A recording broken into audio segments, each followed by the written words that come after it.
Hey everybody, Mike Lejeune here with Game Changers for Government Contractors. I've got Ricky here with me today, and we are going to be talking about one of my favorite topics, which is how to get meetings with influential people in government. But before we do, Ricky, why don't you take a minute, tell everybody a little bit about who you are and what you do. Thanks, Michael. Thanks for having me on. Definitely a good topic to talk about. I also love, getting into how do we sit down with someone that can make a difference in your contracting or selling to the government. I spent 20 years in the Air Force. Most of that time, I was flying reconnaissance aircraft as a navigator. I say most, probably about 12 years of that. And then the last 8 years or so, I switched into acquisitions, which is the profession of putting companies on contract for the government. I was a program manager, and so I got to do a lot of different things. While I was doing that, one of the problem areas, I guess, that I saw were a lot of the companies that I wanted to put on contract, especially in the tech space, had no idea the government even bought the type of thing they were selling, or they just didn't understand the process. So when I retired, I started a consulting business, and we do a lot of different things. We do training. We have a podcast. We just launched our own CRM and pipeline tool that's, specifically designed for selling to the federal government. That's me in a nutshell. Live in Massachusetts with my family and, just loving life right now. So glad to be on.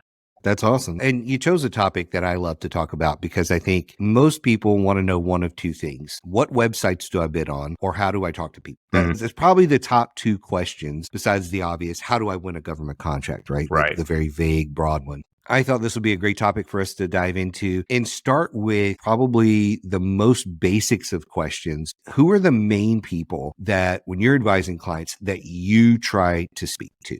That's a good question. By the way, this whole topic answers that big question of how do I win a contract with the government? One of the best sales executives, not even someone in the government, one of the best sales executives I ever met said, Rick, if you want to teach someone how to win a contract, he goes, I tell them one thing, get meetings. It covers a lot of different things, right? But your question is really, who do I get meetings with? I often talk to a client or someone that's come to us that, has just come off of a bad experience, maybe paying someone for an email list, and they're trying to do like a blanket email marketing campaign to the government. It never works. And the reason, and one of the things I tell them is, number one, most people in the government, not only do they have no idea how to buy anything, most people in the government can't buy anything.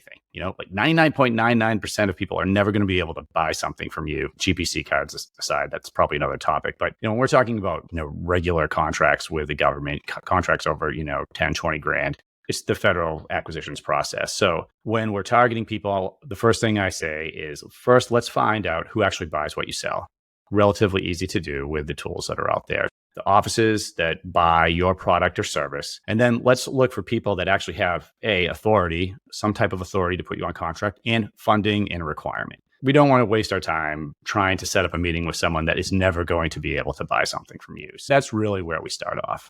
Position-wise, what do you find besides contracting officer? Because that's the most obvious one that people are going to see when they look at a solicitation or anything like that. Where have you had success with other positions? I usually don't target the contracting officer. I'm targeting the program manager. Maybe I'm biased because that's what I was doing in the government, right? But you know how to speak the language of the PM there. Yeah, exactly.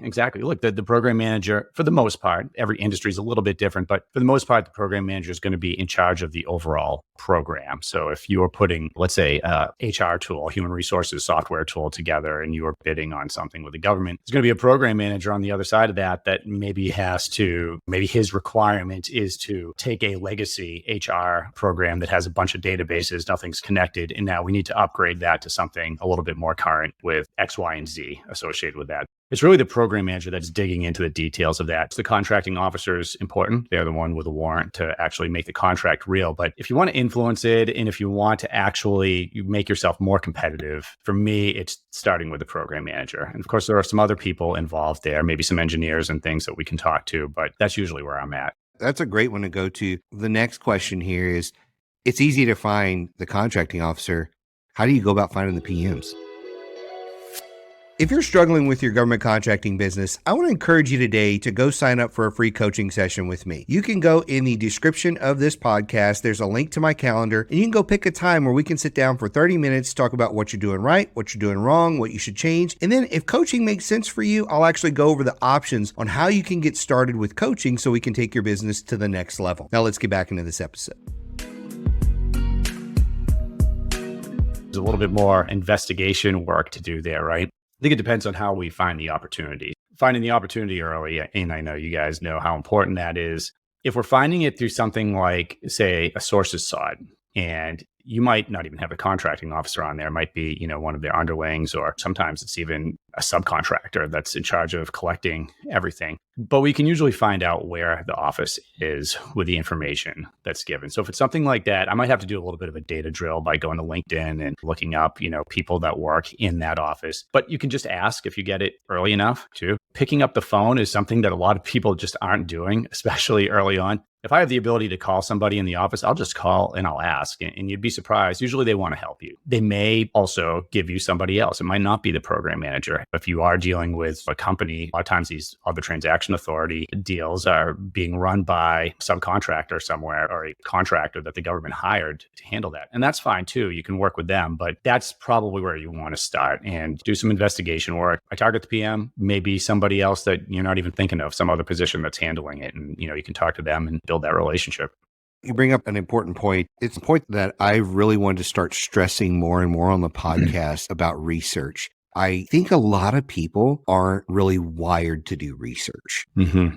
It doesn't make sense. And the analytical mind that you really need to connect the dots. That's just important for us to be able to talk about that more and more and say, hey, that's a skill. If you're a business owner, if you're in BD or whatever fancy term you want to throw for sales and marketing for your business, understanding how to do research, understanding how to connect the dots, kind of being an analyst is the skill that usually that I see that prevents people from doing what you just said. It was so easy what you just said. And you and I, it's like breathing to us because I'm an analyst at heart to be able to go, I have one little bit of information and I need to get over here. I'm just going to connect one little dot at a time until I finally get to my end goal. It's a really good point that you bring up about the research side of it. Yeah. I think a lot of people get frustrated when they're like, well, I Googled it and I couldn't find it. So I'm just moving on. You're right. And it's too bad too. You're right. We should all be talking about it more because with the challenges that come with federal acquisitions, I think that one of the benefits is the fact that all of this information, almost all of this information is publicly available information. You're not going to get that with any other industry. Right. So like if I knew me and you were competing on a contract with the government, maybe you've been doing it for a while, right? Let's go back to the HR thing. And I knew your company has the software tool and you've been selling it for the past 5 to 10 years. I can go on to something like USAspending.gov that you don't even have to pay for. And I can start looking at every single contract that you've won with the government and who it was won with and a lot of additional information. I think the problem, one of the challenges though, is as we know, the government doesn't build great websites and you might have to go to 4 or 5 websites to get everything you need out of that. But there's a lot of information there. Yeah. And that's where I think a lot of people, they've been to the one website, they have made one phone call and they reach back out to me and they're like, well, that went nowhere. I'm like, but you got a little nugget. Now let's use that nugget to find the next one and the next one and the next one. And that's the game you're playing. But most people just don't like the game. They're like, well, I just want to know the one name. I want to know where to submit the proposal. And I want to do that 1,000 times.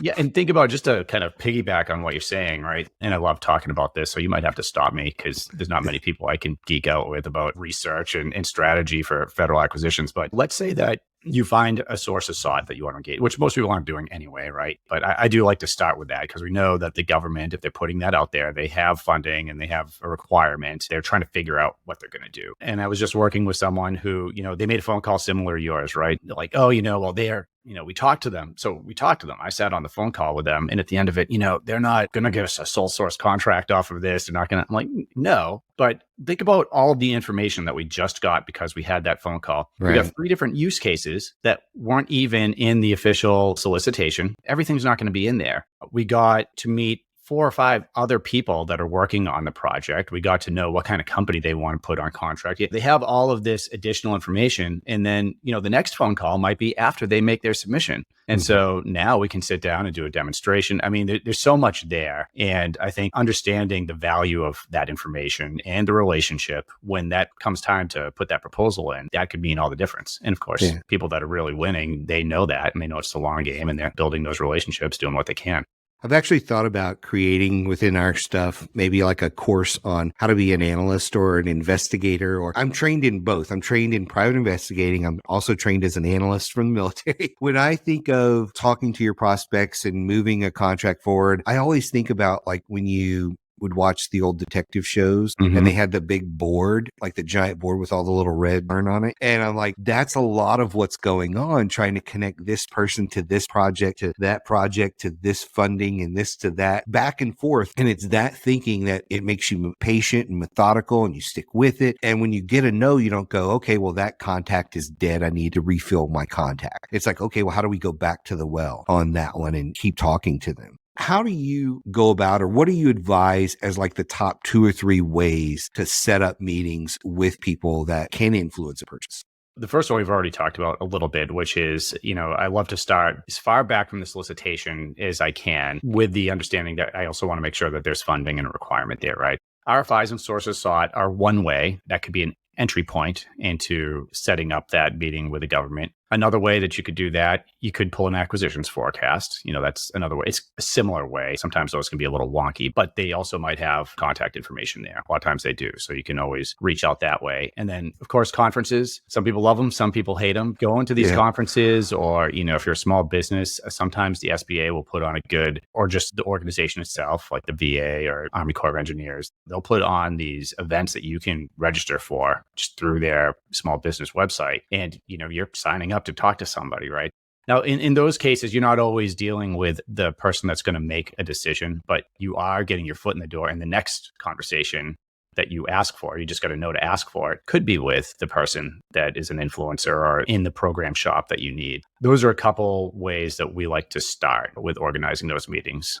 And then I guess one other thing, just because I was just doing it yesterday, LinkedIn. Great way to set up meetings. You'd be surprised how many people in the military actually want to help you. We're going to ATA, which is the Airlift Tanker Symposium here in a couple of weeks. I don't know when this is coming out, so I might have already attended that by the time. But for that, I reached out to some key people I just researched on LinkedIn, and they responded to me. And so we're going to set up times to meet there, and I've already got a few of those scheduled. So literally, if you can be creative, there are a lot of different ways that you can get in there, get those initial meetings. I really wish people would use LinkedIn smarter. That's the big thing. Like, I don't know how you are about this, but I know for me, when I get somebody's capability statement and 16 paragraphs about their life story, a lot of times I won't even read that one. I know this is a random pitch. You just threw this out to everybody. I'm just not even going to read this. And if they send me something more personalized, maybe I'll respond. But for me, it's the person that sends me a 1-sentence message that catches my attention. Hey, really appreciate whatever. Or, hey, I got a quick question. Yep. That's the one that always catches my attention because it seems like they sat down and actually wrote it versus just blasting it out. The ones that not only send you the 16 paragraphs, but they continue to send you variations of that, where you're like, eventually you just block the person because you're like, I don't want anything to do with it. And it's kind of like what you were saying earlier with getting an email list and then just blasting your CAPE statement or a couple of paragraphs to every contracting officer and PM and decision maker who's not a decision maker. I got a list of every colonel or major or whatever in the military, and I'm just going to message them. And they have no authority to do that kind of stuff. And probably no idea. Like when I was flying, I knew there was an acquisitions corps. That's pretty much where my knowledge level stopped. If I was a wing exec or something, I might know like what the wing was racking and stacking, but I had no idea how that went on contract. And if you talk to me, you probably wasted your time at that point. I know first lieutenants and captains that have more authority for purchasing than a colonel ever will, ever, depending on what they're doing. So you really got to be targeted. And that's where the research comes into it. You can use the research tools available today, some of which you have to pay for. And we'll take that. If you're a woman-owned small business and you offered bookkeeping services, we could go look at all of the spending really fast for bookkeeping services, see who the top 3 were, right? Let's say it was the DOD, the VA, and somebody else. And then we can just keep refining it. Okay, well, that's all spending. Maybe let's say it's $1 billion. What about just small businesses? And maybe it changes after that. Maybe we see, oh, well, $200 million was spent on bookkeeping services, but it was the Air Force Lifecycle Management Center. And then you say, okay, well, how about woman-owned small businesses? and you say, okay, well, 50 million was spent last year on woman-owned small businesses for bookkeeping services. That was with the Army, Aberdeen Labs. I don't know. I'm just throwing stuff out there. And it was this office. These are the top 3 offices. So now not only can you find your target for who spends, but you can find who spends on companies that look like yours, who award a set aside more than another. Or if you don't have a set aside, who awards not using a set aside. There's so much you can do there. I mean, it's really paramount to have that, to do that research ahead of time so you know who your targets are, so you're not wasting time. I 100% agree. You mentioned something earlier about the networking, whether it's at events or conferences, all those kinds of things, and where you're just networking with different people. I think we throw around the word relationship building a whole lot. What are some of the tips or tricks that you have for actually building a relationship with these people while you're networking? Because we all know it's important, but I think a lot of people look at it and go, well, I talked to them. That's relationship building. I talked to them that one time. Now, why aren't we going golfing together and, sipping martinis down by the river? Well, you're not doing it right. What are your thoughts on that and how to do it right?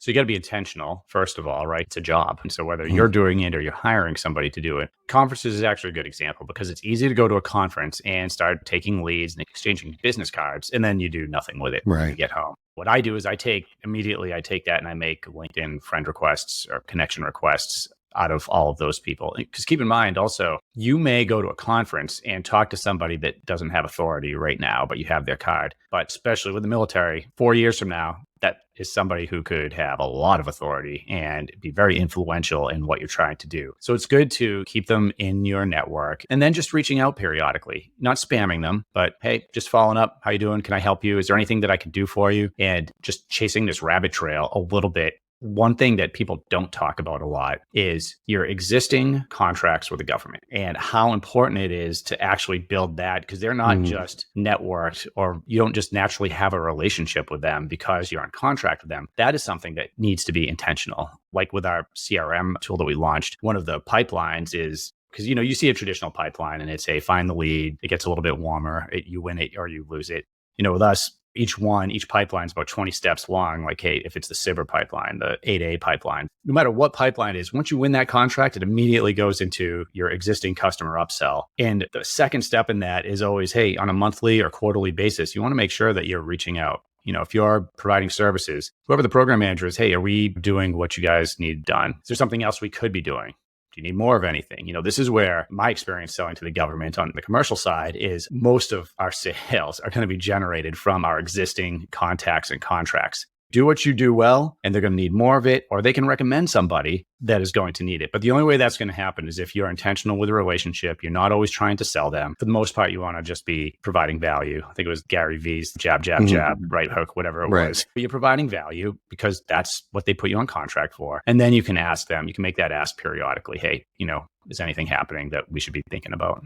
That's probably one of the top things that when I bring up in any of the coaching sessions we do, say, hey, when's the last time you sat down with your current customers and talked about the other things you do or anything else? The deer in the headlights moment there that I get is mind boggling. And I get it because most people are chasing the next contract. There's such a demand to chase the next contract when those things can almost be falling in your lap if you're building that relationship. Like you said, you're being intentional with the people that you've already sold to. The statistic varies every now and then, but the research I've always seen says that a current customer is like 27 times more likely to buy from you than a new customer. It's some outrageous number, right? And yet we spend so much of our BD time focusing on a new customer that's not likely to buy from us. Yeah. Even if you only have one, just spending time, like I'm going to nurture this one customer like they're my only customer because they're my only customer. I've got all the time in the world to spend with them. I think that's see them in person, email them. Again, don't spam them. But yeah, you develop that. And not only are they more likely to buy from you, but it's faster. And you might not have to even have a competition. I mean, once you're on contract with the government, contracting officers and program shops have some creative ways to avoid lengthy competitions at all costs. So you might have already checked the competition box just by getting in there. So they might just be able to put a delivery order on their current contract, or maybe they might have another creative way of using some type of simplified acquisitions or a broad area announcement, but they're going to have ways to get you on contract. And, I've been able to get on contract 30 days to 60 days multiple times with current customers. Much easier to do that, if not impossible, with someone that you've never contracted with or competed for. If I could get one mindset change to happen with all government contractors, it would be the relationship side of it, and understanding that it's not just winning contracts is the marathon, but you're not going to build a relationship in 30 days. Yeah. There's going to be the rare times where somebody just hits it off and it's like, oh, this is my kindred spirit or whatever. It's just perfect. But a lot of times it's not like that. A lot of times it's time over time. And like you said, where you show up to a conference and you meet somebody and they're currently captain whatever. In the next conference, you see them and they are program manager. And they're like, oh, yeah, I remember you from last year in New Orleans. Or they've seen you the last 3 conferences in a row. And they're like, Mike's not going anywhere. But yet there's a lot of other faces that have come in and just faded away. And so for people to understand how much time it takes to build a relationship is something I struggled with that. I struggled with that a lot because I was one of those people like, how do we do this faster? Yeah. And it's like, you can't manufacture it. It's the long game. Yeah. Which brings me to like, what do you feel are the most common mistakes people make when they're trying to set up these meetings? I usually go back to when I was running an acquisitions branch and I was getting peppered with requests for these meetings. The ones that always kind of fell on deaf ears is don't just reach out to a acquisitions branch or a contracting shop because you bought a list or because you did like 10 seconds of research without actually knowing what their mission is. If you reach out to somebody that's really busy and you're providing, I don't know, some type of services or building maintenance or something, but you've reached out to intelligence, surveillance, and reconnaissance office, that's not their mission. Their mission isn't maintenance for the buildings, right? So you've already wasted your time. You've wasted their time. I probably wouldn't even respond to the email. The other thing is these are just common mistakes I've seen in initial outreach. Leading with a certification that you have, sometimes it can feel on the government side like you think the government owes you a contract because you got your 8A qualification or your SDVOSB, right? There's nothing further from the truth. Always lead with the fact that you understand what their mission is and that you have something that can solve one of their problems potentially. And that's my recommendation. So if it's cold, at least start from that standpoint and try to avoid any appearance of you're just spamming people. I would say that's number one. I don't know what your experience there is. I'd like to hear your thoughts on that, but that's the first thing that comes to mind. Absolutely. One of the buzzwords that I use a lot of times is I've been doing my research and I've found that something along those lines, just to be able to say, I've been doing my homework. I put in some effort and not just, I got a list and I'm emailing you until you either die or this bounces, which is what I feel like a lot of people are doing. I've actually done some homework. I say that out of the gate and I make my emails as short as possible. Phone calls, short as possible. I get like right to it. I don't need to give you my whole life story before I say, hey, I'm actually calling about this contract that you can't talk about. I get to the punchline. I lead with the punchline as quickly as possible because I don't want to waste anybody's time. And the other thing for me is also being just very humble about it. Like, you don't owe me anything. I'm grateful that you picked up the call. Thank you so much because I know you've got 200 calls to respond to today or 200 emails or whatever it is, and you picked one of mine. So Thank you. I really appreciate that. Simple stuff like that, I found just being a good human being and having that etiquette out of the gate a lot of time mitigates my lack of knowledge somewhere else. Because I called people before and said, I've been trying to do my research and I've been hitting dead end after dead end. I'm calling you in hopes that maybe you can point me in the right direction. It's powerful. It's just honest. And you're going to help them, right? Like I was just thinking when you open that, I mean, because we both have our own businesses where we're working on, right? Just even in the commercial space, if you start with, I've done my research, if I get an email and I can tell it's spam, I'm probably not reading it. I've sometimes been fooled a little bit because it started off, I thought, they're like, hey, I made a video for you and blah, blah, blah. Like, hey, all right, great. And now, that used to be a real video for me. Yeah. But now it's a video that was obviously made for 1,000 different, anybody could watch that video and it's not specific. So if you actually take the time, because especially in government, going to the masses doesn't work. Be targeted with a few people that buy what you sell. If you take that approach, I mean, that's great. That's a great opening liner. And I would say, make them understand that you have done the research on them and what they're doing. By the way, I despise the people that say, I've made a video for you, because I actually used to make videos for people. I did too. I would pull up their website and I would send them a video link and say, hey, I made this video for you. And it was better than that. I'm just, for time here. And I would actually have a 10-minute video where I'd reviewed their website and said, hey, here's some things on your government landing page that I noticed while I was doing my research that you could change. No one ever responded because of those people, those garbage videos. And so I had to change the strategy. And those people have a tool also now, I've noticed, where it will actually bring your website up. So it looks like they're reviewing your website, and it takes about 2 or 3 seconds to realize they're not looking at your website. They made one video that could apply to any website, and they have some tool that will take people's websites and scroll up and down. Yeah, not to get off on too far of a tangent here, but bad email procedures, right? There's a couple that just irritate me to no end. And one of them, I don't know if it started our discussion or somebody else because it was about contracting officers and stuff, but it's the email that people send after they've spammed you about 30 times and they say, it seems like I'm wasting my time trying to talk to you. Is there someone above you that I should be talking to? They're trying to get a rise out of you almost. Like, I'm going to irritate him because I know he's a partner at the company and I'm going to try to get a rise out of him that way. And I'm like, there's no good outcome from that email. I'll say this other email that is crazy. I don't know if you get these emails. I'm really, really curious. I get emails all the time from people trying to help me win government contracts. You don't get those? I get them all the time, at least once a week. I send them.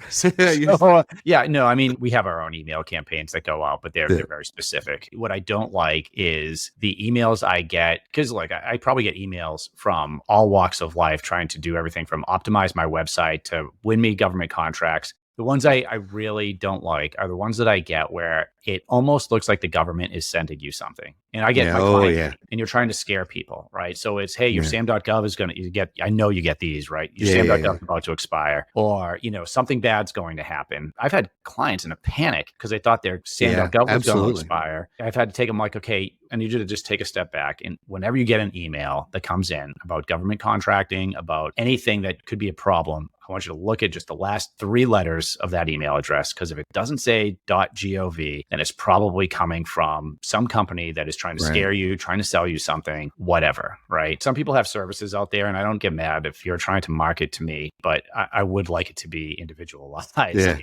actually try to provide some value. I get a lot of those. I get a lot of the, I know that you are concerned about your cybersecurity needs and that you need to, and I'm like, I'm not concerned at all about that. There's so many things, and it's like, we don't do that. Or I've done my research and I noticed that you are concerned about this thing that you're not really concerned about. You've not done your research. So anyway, I think those are a lot of the big mistakes that people make in marketing just in general. And it really doesn't matter what the platform is, whether it's email, LinkedIn, or something else. Using those strategies just irritate the buyer. I like to tell people, what would you respond to? Think like a normal human being. And if it irritates you, it's going to irritate me or the next buyer that's out there. It's going to. When you don't respond to that kind of stuff, why would I or anybody else respond to that type of stuff?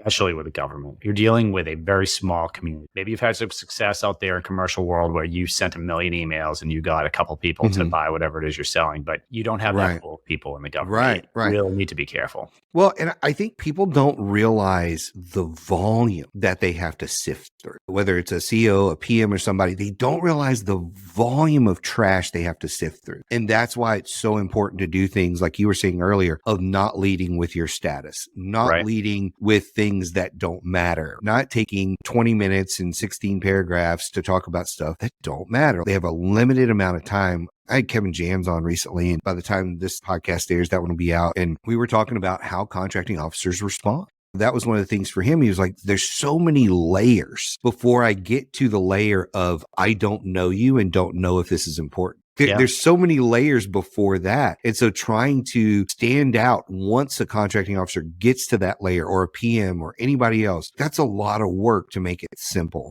Absolutely. You just brought something up that triggered something, which is somewhat related, but I thought I'd bring it up because it is a problem that a lot of people aren't talking about. If you're emailing somebody in the government, especially if it's a response of some sort, maybe it's a source of sought or maybe a proposal or even a capability statement, a lot of times that doesn't even make it through to the government email. I mean, just as an anecdote, you probably experienced this. My wife would email me, and she works for a real estate agency. Her emails wouldn't hit me because her signature block has more links and garbage in it, then, anything you've seen. But the government systems, a lot of them will block that. So also know the more stuff that you're adding to that email, not only are you just kind of doing the opposite of what we just talked about, which is try to be simple, try to be direct, and try to make yourself distinguishable to somebody in the government that's reading it. But also you're hurting yourself if you add all this other stuff to it, and it might not be getting through. Oh. And if you do have to send something in and they don't respond, make sure you send a follow-up email with no links, no attachments, no nothing, and see if you can get them to say they received it.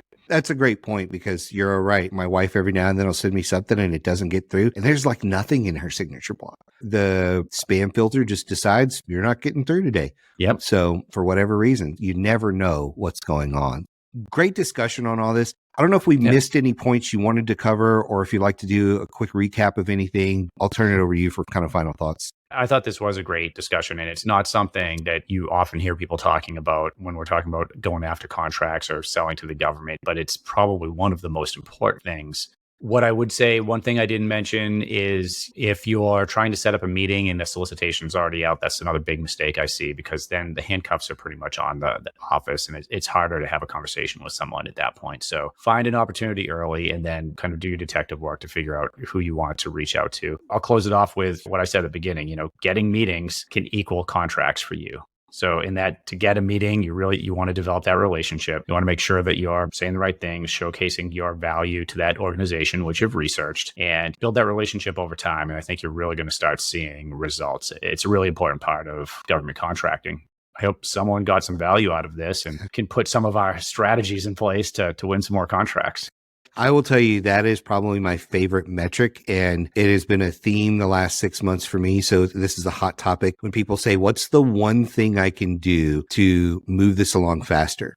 Get more meetings. Absolutely. The more people you talk to, whether they're a contracting officer, a PM, someone else in the decision-making process, whether it's a grassroots level supporter, or even if it's a teaming partner, the more people you talk to, the better. More people need to know you exist. Yep. They need to know what you do. And I guarantee you'll be blown away when you're talking at a conference to somebody who can't even help you in any way, but their best friend is a contracting officer on this base, or their best friend is a PM somewhere on this base, or works for the government. And you just start making these connections because you keep talking to people. I've gotten contracts from people, new clients, at my daughter's birthday parties. Oh, that's because awesome. I was just talking to people. And what's the thing? So what do you do? Mm-hmm. Oh, that's fascinating. Oh, yeah. I'm in this. Or, hey, my brother, I should connect you to. You guys would hit it off just by talking to people about what you do. So you never know where that's going to come. You just keep talking to more and more and more people.